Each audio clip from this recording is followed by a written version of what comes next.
õhtust, Virumaa rahvas, tere õhtust, Rakvere kodanikud. Tore on vaadata, et teid on täna nii palju kogunenud siia esimest tuld võtma, esimest adventi tähistama. Täna me seisatame kõik rahulikult ja mõtleme tagasi, mis on olnud sellel aastal, mis on hästi läinud, mis jäi tegemata, kas selles oli süüdi naaber või ma ise. See on selline kuu, kus tuleb mõelda oma tegemistele ja seada uuesti sihid tulevikuks valmis. See on rahulik jõulukuu, kus tulevad kodudes küünlad, kus mõeldakse nendele, keda ei ole enam meie hulgas. Ja mõeldakse neilegi, kes tulevad meie juurde. Inimesed, süüdake täna rahulikult küünlad ja andestage ka neile, kelle peale ei saaks andestada. Sest tuli on alati meie sõber ja ta võib ka muutuda meie vaenlaseks, kui me käime selle tulega ringi valesti.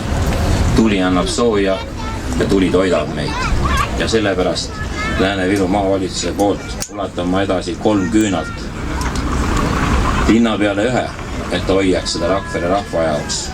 Teise kirikuõpetajale, et ta viiks selle kogu koguduse. Ja 3. neile ilusatele keladele tüdrukutele, kes laulsid siit, et see laul jõuaks kogu Eestimaale.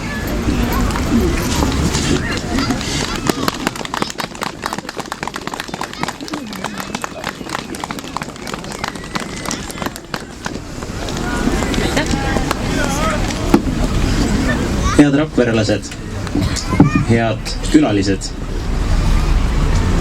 Ma loodan, et vaatamata sellele, et paks lume vaid maad ei kata, õnnestub meil siiski kõigil südames enda jõulumeeleolu leida. Ja ehk on meil pisut rohkem aega kui varem pöörata tähelepanu oma sõpradele, tuttavatele, perekonnale. Aga mõelda ka seda, et kas on kuidagi meil võimalik aidata neid, kellel täna on raskem kui meil endil.